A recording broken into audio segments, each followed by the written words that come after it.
I've been thinking a lot lately about this idea that once we hit our 60s, we're supposed to retire from our life's work or retire into it.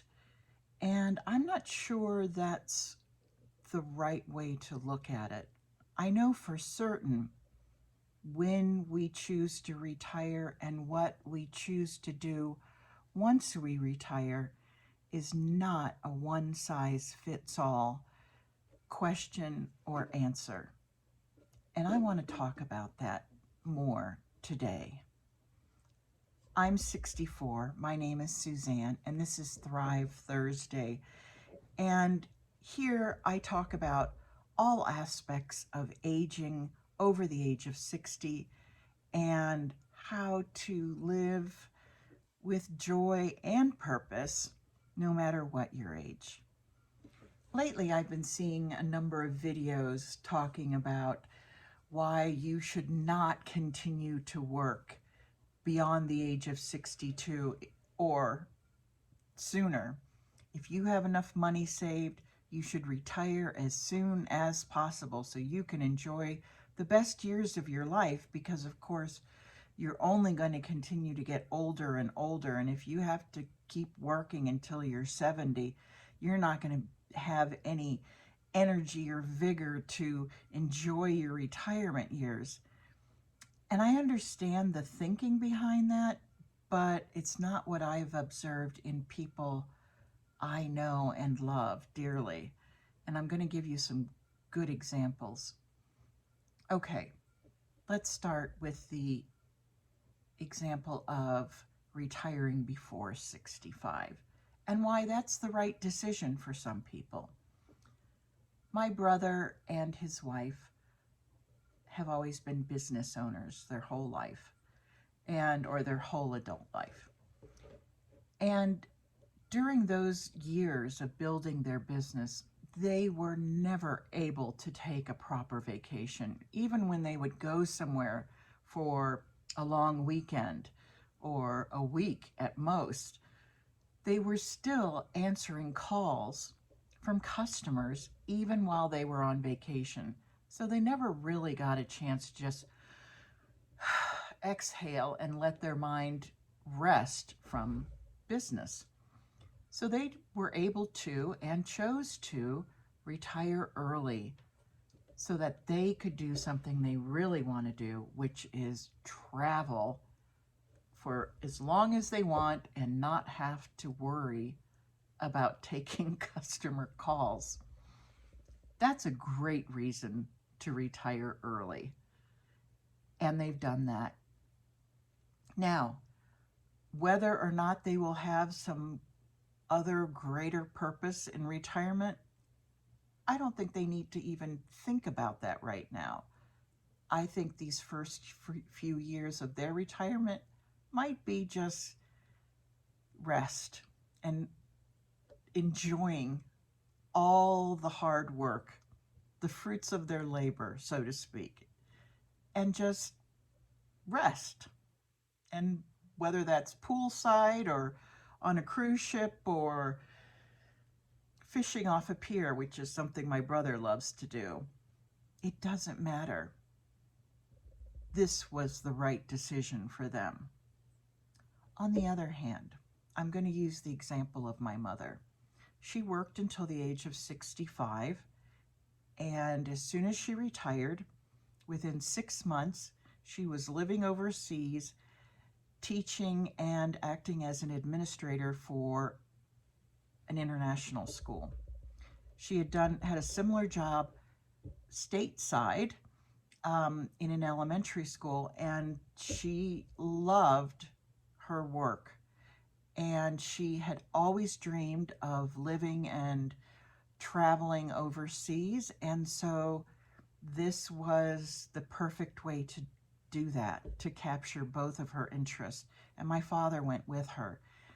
And my mother continued to live overseas and teach overseas until the age of 79. And the only reason she stopped then was because she had a heart attack and had to come home for open heart surgery. My father only lived another 5 years after he retired, but he enjoyed those 5 years with my mother living overseas. And they often spoke of it as being a second honeymoon for both of them because they loved being together. They loved being overseas. And so they were truly doing something that they loved. And they had the financial means to retire at 65. This was their, I don't know, joyful retirement. They weren't retired. My father was retired, but mom continued to work.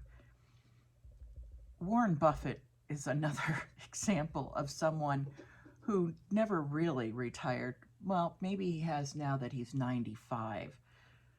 But he continued to work all these years because he loved what he was doing. And so he didn't need to stop. He didn't need to retire in order to enjoy life.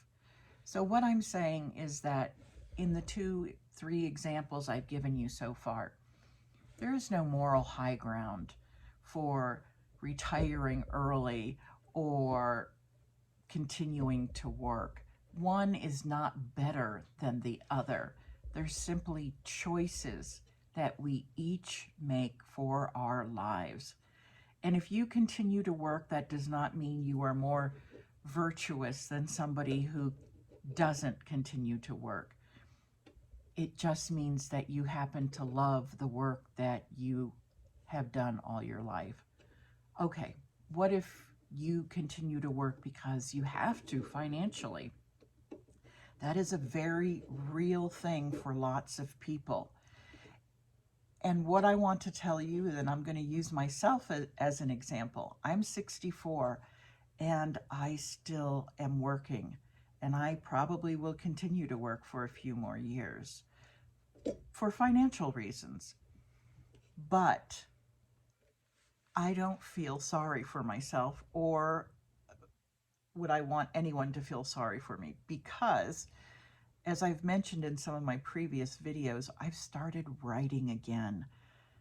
Before this year, I had written 10 books, and you can find them on Amazon. But I had not written a novel in 10 years, 13 years actually. And finally this year, I started writing again. And I write for an hour before work every morning. And I can't tell you the joy that it brings me. And if I was retired, I think I would be doing exactly what I'm doing now. I would be writing every morning. And I'd be living here in this cozy little home of mine in the North Carolina mountains because I love it here. And so I've created a life I love that is not dependent on my retirement age. And that is what I want to say to each of you.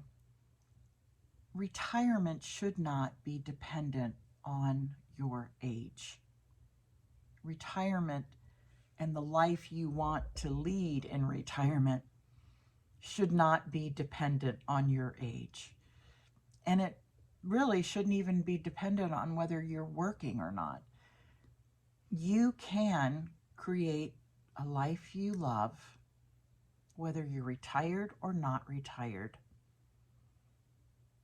Beyond the age of 60, once you understand what your real joy comes from, where your real joy comes from. And once you do that, and once you start incorporating that joy into your life, it doesn't matter whether you're working or not working. It matters that you're doing something that brings you joy, whether it's traveling, whether it's working, whether it's taking care of your grandkids and being close to your children so that you can be an active part of their lives. Those are the things that make for a joyful retirement or non-retirement. Living your best life and not, I guess what I really want to say is, don't compare yourself to anyone else. Don't let anyone else tell you what age you should retire and what you should be doing when you retire. You know best what's right for you, and that's exactly what you should be doing. So we're going to continue talking about this, and if you enjoy this video, please like and subscribe, and I'll see you again next Thursday. God bless you.